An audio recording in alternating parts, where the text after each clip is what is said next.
Hey guys, I'm scouting out here in the woods for some firewood. It'll be cold tonight. And we had a rain the other day. There's some wood right here. This is kind of rotten right here. It's a little damp. But this can make a good fire starter here. We will it down. It's pretty small.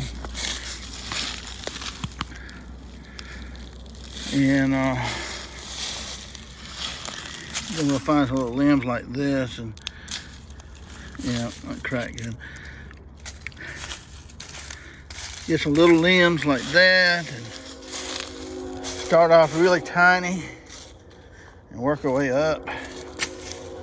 I'm throwing some, hopefully, pretty dead limbs right here. Yeah, we'll grab some more. Okay, cut off a sliver of this wood. It looks like oak, but it's got no smell to it. I cut it off side right here. So it's got no smell to it, so it's not lighter wood for sure. Make sure to rule that out because it's been around for a while. But when you find lighter wood, it's like this right here. It's hard as concrete. Lighter wood is. It's hard to cut up. Okay, look what I found here. This, my friend, is good old lighter wood. It's like pure gold. Look at that color. It's like honey in a nest.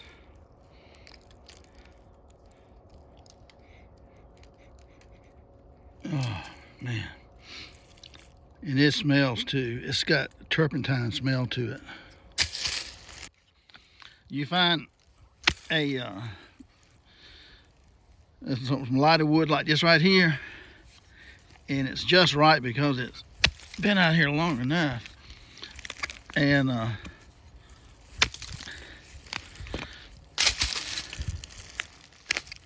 oh man.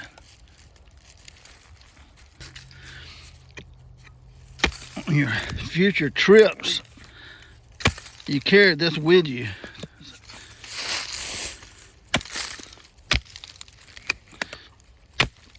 You see how hard this is? Just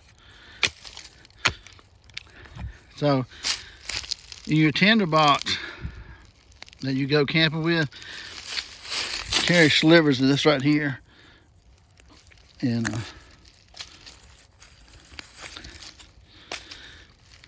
it'll be just like pouring kerosene on the wood right there. You put a match to it and it'll light. And put that in the center of where your fire is going to be. And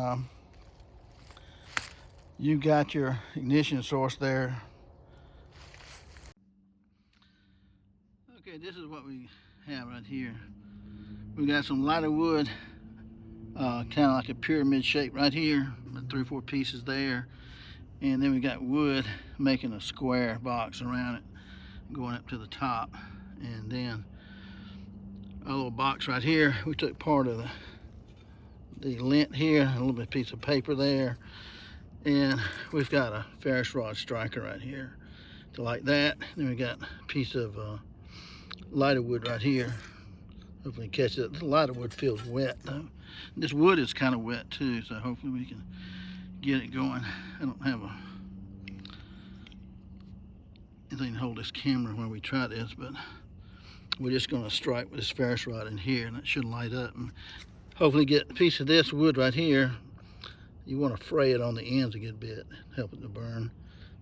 And take your pocket knife and shave it down. And once we get it going, we got a little back door right here. We can go in, hopefully get that lit. Okay, we got that started.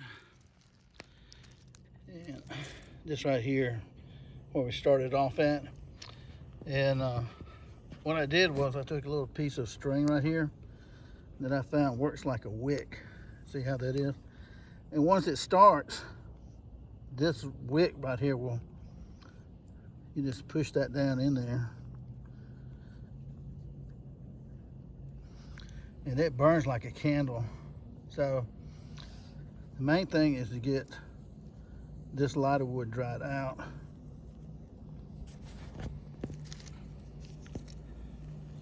Because it definitely feels wet.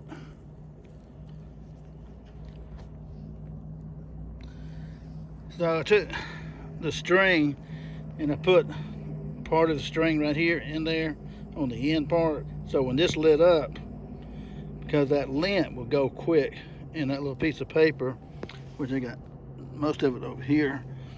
But a little piece of paper, the lint catches that on fire, and then you get your wick going, and now the lighter wood is starting to go. So that's where it all begins.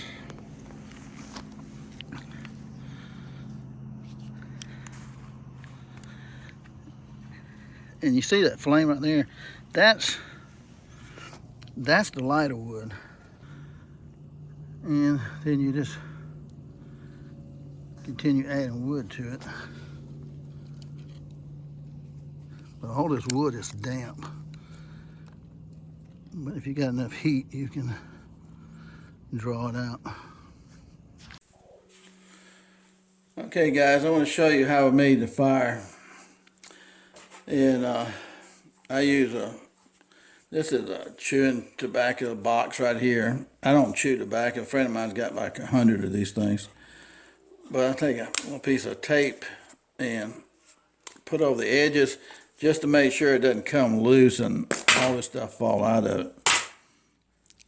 And this is kind of what we have right here. You got the rope. Well, it's not rope, it's string. And a little piece of paper. It'll hold a good bit of stuff right here. This is lint from your dryer. Okay, that's all that is. And you always got plenty of lint. Now, I have a box, like an old detergent box, and every time I dry clothes, I take the lint and put it in that box, and I fill that box all the way up with that lint. It'll hold a lot. And then take a piece of paper. This is like a paper towel right here. And the lint will catch on fire first, which will catch this on fire second. And then you take your string. This string right here is pretty coarse. It comes in a roll like this right here. And this is some hard string. It's got 3 strands to it. You see there's 3 strands to it. Each one of those strands, take them and fluff them out. Okay, make sure they're real fluffed out good. And then set that right here. Okay. So you got your lint here, and you got your little paper towel right here, piece of that. And this right here is good old lighter wood. I dug up about 5 pounds of it today. And just take little slivers like this right here, real tiny slivers of it, and you can put that on there. These are some really tiny ones here. And so just do that. And what you want to do is get that string lit. That string's going to really help you out too. And since lighter wood burns so well, this should catch up pretty quickly. And once this catches up, then you stick this down and light the lighter wood that you have in your fire. And what we do right here, of course, is just, you got to have that 45-degree angle. I mean, that 90-degree angle right here, that sharp edge. That's the part that you want on your striker when you come down. Okay, that's where your strikes are going to come from. So we light the lint. Lint lights the paper. The paper lights the lighter wood and the string, and that's the main thing.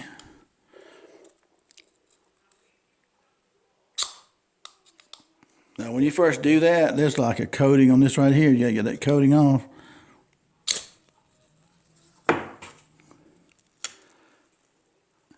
All right, look at my string right here. It's burning good.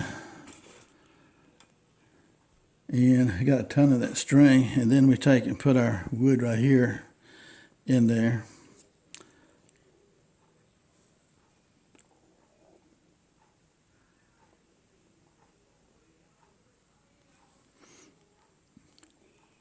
So this is all you're doing to light this right here.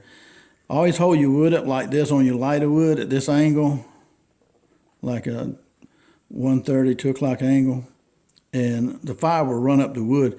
Then you stick it inside your fireplace where you have your wood at, and where you have your lighter wood, and you can light your other lighter wood inside there. Those 3 pieces like this right here, you can put it at the bottom. And this string right here works the same way. With this string right here, usually I use a longer string like this right here, and I can stick that all the way down to the base of the wood that I have to make the fire with, and I can light the bottom of the lighter wood. Now, one thing that we noticed about this string right here, look how well that burns. I mean, that thing is really burning good. And you'll have to hold this up instead of down.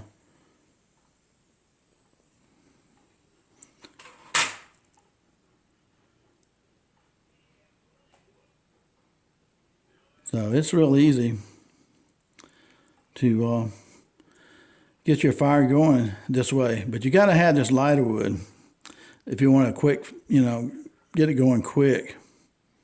And by turning it like this right here, see how the flames cover much more area? If you hold it like that, I mean, you're not covering enough area. You want to get as much of that flame going as you can up the lighter wood. You can even hold it upside down because I got a good distance right here. That's how she gets going. Once she gets going like this, then you got a good flame here. Now you can really start putting the wood on it. That flame is about 2 feet high. But lighter wood makes all the difference in the world when it comes to burning stuff, getting a fire going. But, oh, that feels good. Nothing like a fire when it's cold here in January the 25th, something like that.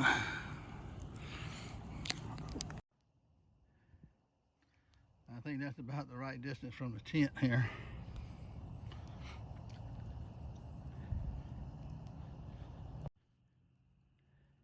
Yeah, she's burning pretty good right now. And 3 things you need for fire, basically. Fire is considered by most firemen as a living, breathing thing. 3 things you need. 1, you need fuel, which in this case is wood, something that'll burn. Second thing you need is oxygen, which our atmosphere is 21% oxygen. Third thing you need is an ignition source, which in this case was a ferrous rod, a spark, and some lint and a little piece of a paper towel and a little piece of string to start this off with. So that ignition source, oxygen, and fuel are 3 main ingredients. You take any one of those away from a fire, the fire goes out. That's something every fireman knows too. So that's the way it works. As long as you give it plenty of fuel, it runs out of fuel, it starves to death. Runs out of oxygen, then it suffocates, kind of like an animal or even us. And so that's why a lot of people consider it a living, breathing thing, fire. And if you get a hold of it wrong, it lets you know real quick that you're alive. I've seen some bad burns from fire. But this is the good way of using fire. Isn't it pretty colors though? Oh, you know what? I got something really great, man. Let me go get it because I've been wanting to try it out. Okay, guys. This is what I have right here. This is this granular stuff right here I got at Walmart. And you're supposed to be able to put it in your flames, and your flames will turn all different kind of colors, okay? So let's see how this works. I'm gonna throw it right in here. Ooh. You see that? See a few different colors there.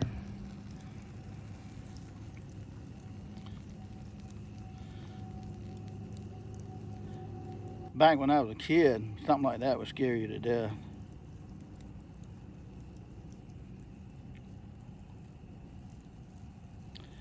And up here at the top, you see it changed color at the top too. Let me zoom in on that. Isn't that weird?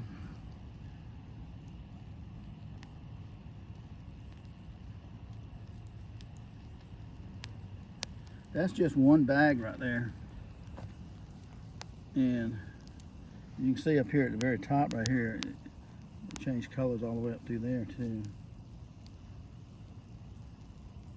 And that's really neat. Oh, wood fell. Yeah. Look at that. That's kind of neat looking though. Look at that.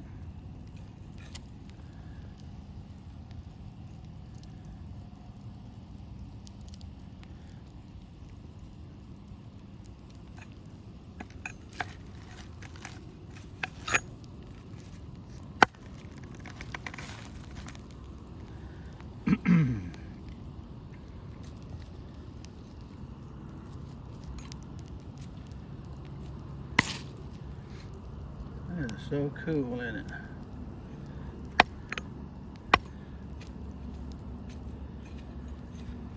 Got another bag here too.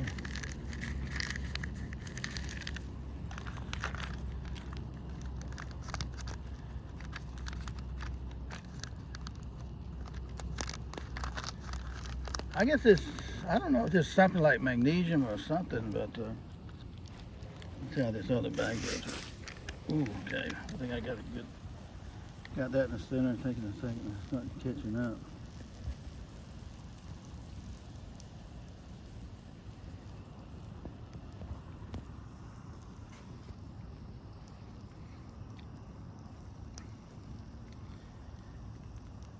Now when it comes to fire, I like to see all the different flames, and this just gives it another dimension right here with the different colors and so forth.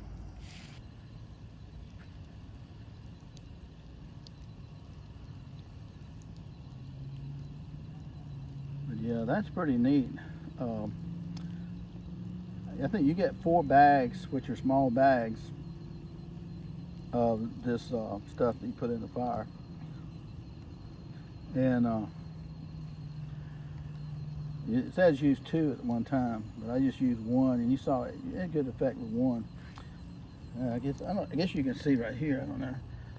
I see a green flame. I see blue flame. I see a really blue flame over at the back. A really pretty blue there at the back, and then this green turquoise looking flame. And then of course the kind of yellow flame, and that's really pretty to me. For me, I can sit back and just watch the flames undulating and the way they move and roll and stuff like that, and it's really calming and relaxing to me to watch that. Oh yeah, guy. When I built that fire and I put that contents here called Funky Colored Flames bonus pack, get an extra one free. This is what you put in the fire to cause your flames to have all different colors, okay? Color lasts up to 30 minutes. Mine lasts up to about an hour. And this is the contents right here. Copper sulfate, aluminum sulfate, ground potassium chloride. And warning, an eye irritant. So that's what you use right there, guys.